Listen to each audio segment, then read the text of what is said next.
Pemirsa, Presiden Joko Widodo bersama Ibu Iriana Jokowi akan merayakan Hari Raya Idul Fitri di Aceh. Dan selain merayakan Idul Fitri, Presiden Jokowi juga akan menyerahkan sembako ke beberapa wilayah. Dan kita langsung bergabung bersama rekan kami yang sudah ada di sana, Wilson. Halo Wilson. Wilson, apa saja kegiatan Presiden Joko Widodo selama di Aceh? Ya Yohana, selama 3 hari di Aceh, Presiden Joko Widodo akan memberikan sembako ke beberapa tempat di wilayah Provinsi Aceh. Di antaranya ada di Kampung Nelayan di Desa Kuala Bubun, Kecamatan Samatiga, Kabupaten Aceh Barat, di Desa Suwakribe, Kecamatan Johan Pahlawan, Kabupaten Aceh Barat, dan yang terakhir di Masjid Nurul Huda, di Desa Padang Rube, Kecamatan Kuala Pesisir, Kabupaten Nagan Raya. Dan nantinya Presiden Joko Widodo akan kembali ke Banda Aceh untuk buka puasa di Banda Aceh. Pada pukul 19.50 waktu Indonesia Barat nanti, Presiden Joko Widodo akan ke Masjid Raya Baitur Rahman dan akan menabuh beduk sebagai tanda mulainya takbir akbar, dan pawai takbir akbar juga akan langsung diberangkatkan. Sementara untuk kegiatan Presiden Joko Widodo besok hari, Presiden Joko Widodo akan melaksanakan sholat Id di Masjid Raya Baitur Rahman yang akan dipimpin oleh Imam Syekh Ali dengan judul khotbah untuk memperkuat silaturahmi sebagai modal pembangunan Aceh yang bermartabat. Selanjutnya, Presiden Joko Widodo akan kembali menyerahkan paket sembako ke 2 titik, yaitu di PLTD Apung, Kampung Punge, Kecamatan Jaya Baru, Kota Banda Aceh, dan di Masjid Taman Pahlawan, Desa Peniti, Kecamatan Baitur Rahman, Banda Aceh. Dan selanjutnya Joko Widodo pada pukul 12.30 waktu Indonesia Barat, Joko Widodo akan melaksanakan sholat Jumat di Masjid Agung Al-Makmur di Banda Aceh. Dan nantinya pada pukul 15.10 waktu Indonesia Barat esok hari, Presiden Joko Widodo akan menuju Surakarta dan langsung ke kediamannya di Kutai Utara nomor 1 Sumber, Surakarta. Dan akan kembali ke Jakarta pada hari Senin mendatang. Kembali ke studio, Yohana. Ya, Wilson Purba melaporkan dari Aceh. Terima kasih, Wilson. Di dalam jalur lalu lintas perdagangan internasional, posisi Pelabuhan Tanjung Priok sesungguhnya sangat strategis. Idealnya, potensi ini bisa membuat Pelabuhan Priok menjadi pelabuhan utama kelas dunia. Tapi fakta berbicara lain. Mungkinkah ini ada kaitannya dengan warta yang beredar bahwa di pelabuhan begitu banyak raja kecil yang memiliki kuasa? Mari kita simak liputannya berikut ini. Come with me.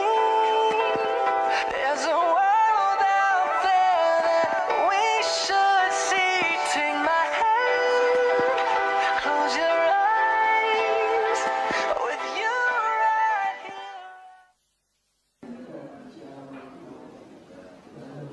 Siapa yang tidak kenal dengan nama Pelabuhan Tanjung Priok? Pelabuhan kuno yang sudah ada sejak masa prasejarah dan oleh pemerintah kolonial dikembangkan menjadi pelabuhan komersial di akhir abad ke-18. Berdasarkan data World Port Ranking 2010, Pelabuhan Tanjung Priok menempati urutan ke-24 dari 100 pelabuhan di Asia yang tergolong paling sibuk. Dan lazimnya, menjelang Lebaran, tentu banyak para petinggi negara meninjau lokasi yang dianggap penting untuk melihat kelancaran arus barang dan orang, tak terkecuali Presiden Joko Widodo. Sayang, saat meninjau pelabuhan itu, Jokowi bukan memberikan penghargaan tinggi, justru kekecewaan yang muncul. Sebab-musababnya soal masa tunggu bongkar muat atau dwelling time di Pelabuhan Tanjung Priok masih memakan waktu 5,5 hari untuk barang tertentu dan 20 hingga 30 hari untuk barang berbahaya. Jika dibandingkan dengan proses dwelling time di ASEAN, pelabuhan bongkar muat di pelabuhan tidak efektif karena memakan waktu cukup lama. Tidak berlebihan bila Jokowi marah, bahkan mengancam akan mencopot pejabat terkait termasuk menteri yang bersangkutan jika tidak berhasil membenahi hal ini. Sampaikan kalau sudah sulit, ya, bisa aja dirjennya saya copot, bisa aja pelaku di lapangan yang saya copot, bisa juga menterinya aja saya copot. Pasti kalau menurut saya kerja. Bukan hanya soal dwelling time, Jokowi juga mencatat ada ketidakefisienan mencapai 780 triliun rupiah dalam pengelolaan pelabuhan Tanjung Priok. Kapasitas pelabuhan yang terbatas, lamanya pengurusan dokumen perizinan bongkar muat juga menjadi permasalahan yang harus segera diselesaikan. Saat ini, Pelabuhan Tanjung Priok mengklaim memiliki waktu dwelling time 5,5 hari. Kondisi ini lebih baik dari tahun lalu yang masih sekitar 8 hari. Menanggapi kekecewaan Presiden Joko Widodo, instansi terkait segera mengambil langkah perbaikan, dimulai dari 2 kementerian, yaitu Perdagangan dan Perhubungan. Kementerian Perdagangan akan memperketat perizinan kapal yang merapat ke pelabuhan, di mana pengusaha harus mengurus izin sebelum kontainer datang ke pelabuhan sehingga tidak terjadi penumpukan kontainer. Sementara Kementerian Perhubungan akan memastikan terminal peti kemas hanya sebagai tempat transit paling lama 4 hari. Yang karena itulah makanya Kementerian Perdagangan akan mengatur, akan menghimbau kepada semua para pengusaha importir mereka supaya mengurus izin-izinnya sebelum kapal diberangkatkan dibawa ke Indonesia. Seperti ibaratnya kalau kita mau pergi ke luar negeri, biasanya kan tuh ditanya visanya ada atau tidak. Kalau nggak ada visa, boarding pass nggak keluar. Nah ini akan kita atur, kita tertibkan seperti itu. Karena kasus seperti ini cukup banyak di pelabuhan, sehingga menciptakan memakan waktu mereka harus mengurus. Kami juga akan meminta operator pelabuhan itu supaya bisa mengusahakan bahwa tempat penimbunan peti kemas itu hanya untuk transit saja, jadi tidak nginep. Karena kalau nginep di sana 2 hari, 3 hari, 4 hari, ya pasti dwelling time-nya pasti naik dan sebagainya. Ya. Yang ketiga, kami juga akan minta operator pelabuhan tentunya melalui Menteri BUMN juga supaya memanfaatkan lahan-lahan yang masih ada di situ, ya, supaya tempat penimbunannya itu supaya lebih efektif.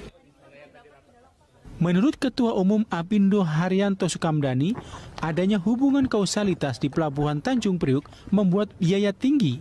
Selain itu, Asosiasi Pengusaha Indonesia juga menilai banyak kepentingan di sektor pelabuhan yang membuat masa tunggu atau dwelling time masih tinggi. Padahal, efisiensi biaya logistik merupakan salah satu komponen penting menghemat ongkos perusahaan. Dan yang lucu adalah yang dialasanin adalah bahwa ada yang ini juga menurut saya nggak masuk akal ya. Ada kecenderungan orang menumpuk kontainer karena biayanya lebih murah daripada di gudang. Mereka daripada sewa gudang di luar. Kan masuk akal, Mas. Kalau saya sebagai otoritas di pelabuhan udah tahu barang ini menjadi penghambat. Harusnya dia kan punya otoritas untuk mencabut itu. Apapun lah bisa diatur. Masa negara nggak bisa ngatur sih? Nah, menurut saya memang saya sangat mendukung sekali Pak Jokowi ya untuk membereskan ini, karena memang logistik itulah ujung tombak kita di dalam penghematan kos kita kan gitu. Di Tanjung Priok, ada sebagian importir yang sengaja menimbun barangnya di pelabuhan karena ada masa tenggang free selama 4 hari. Selain itu, ada juga importir yang menimbun barangnya karena tidak memiliki gudang. Kedepannya, masa tunggu di pelabuhan harus diperpendek sehingga tidak terjadi penumpukan. If you can't make your mind up, we'll never get started.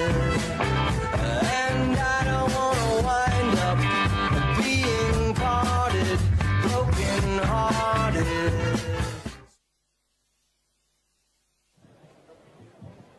Idealnya, pada saat surat persetujuan pengeluaran barang dari bea cukai telah keluar, seharusnya barang sudah bisa keluar dari pelabuhan. Namun, kadang para importir tidak segera mengeluarkan barang dari pelabuhan yang berdampak pada waktu tunggu menjadi lebih lama. Dirjen Bea Cukai menolak sepenuhnya pertanggung jawab terkait lamanya dwelling time, sebab Bea Cukai berperan kecil dalam proses bongkar muat di pelabuhan. Sejauh ini, Tahapan dwelling time yang menjadi tanggung jawab bea cukai hanya pada customs clearance.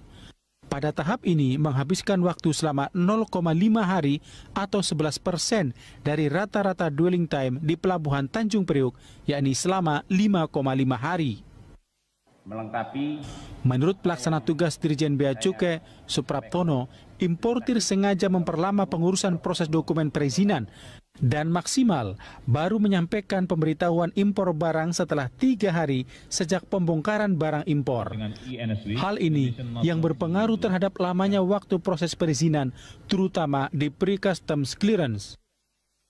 Ya tentunya ke dwelling time itu. Mereka ada yang biasanya barangnya nyampe di pelabuhan baru ngurus perizinan. Dan kemarin Pak Menteri Perdagangan akan menertibkan yang importir dan eksportir dengan perilaku yang begitu itu. Jadi berapa besar itu Pak dampak efek dari perilaku ini? Ya tentunya berapa tuh, hitung-hitungannya 65% itu teman-teman udah ngitung itu. Saat ini, Pelindo telah memiliki dashboard untuk memantau masa dwelling time. Hanya saja, ada beberapa hal yang membuat masa tunggu menjadi lebih lama. Misalnya, pengecekan terhadap barang beracun berbahaya, barang-barang yang mewajibkan untuk karantina. Kedepannya akan disiapkan satu lahan untuk meletakkan barang-barang yang memerlukan pemeriksaan khusus itu. Wakil Presiden Yusuf Kala meminta kementerian, lembaga, serta instansi terkait segera berkoordinasi demi mempercepat waktu bongkar muat di pelabuhan. Selain itu, perbaikan infrastruktur juga dapat mempersingkat dwelling time. Yusuf Kala mengatakan dengan adanya koordinasi serta perbaikan fasilitas dan penyederhanaan aturan, dwelling time di Pelabuhan Tanjung Priok akan semakin singkat. Selain itu, Kala menilai wajar teguran Presiden kepada pejabat terkait. Pasalnya, hingga kini target waktu tunggu bongkar muat selama 4 hari yang diberikan Presiden masih belum tercapai. Oh iya, itu memang targetnya kan diberikan oleh Presiden dalam rapat kabinet itu 4 hari, belum dicapai. Artinya karena target belum dicapai, otomatis tentu Presiden wajar untuk menegur. Yang harus dilakukan menteri-menteri terkait apa sih Pak? Iya, koordinasi yang baik dan fasilitas, 2 hal, infrastruktur dan koordinasi serta penyederhanaan aturan, kecepatannya. Itu aja, 2 hal, infrastrukturnya dan aturannya serta kecepatan mengambil keputusan. Kapasitas perekonomian di suatu negara bisa diukur salah satunya dengan melihat besarnya kapasitas pelabuhan laut di negara tersebut. Sayang, Pelabuhan Tanjung Priok yang masuk menjadi satu di antara 100 pelabuhan laut paling sibuk di Asia Tenggara masih terbelenggu persoalan klasik seputar ego sektoral, kurangnya koordinasi dan lemahnya eksekutor di lapangan. Akibatnya, potensi geografis yang sebenarnya sangat strategis tidak bisa mendongkrak peringkat di Asia Tenggara. Tanjung Priok masih kalah jauh dengan Pelabuhan Singapura, Pelabuhan Kelang dan Pelabuhan Tanjung Pelepas di Malaysia. Tim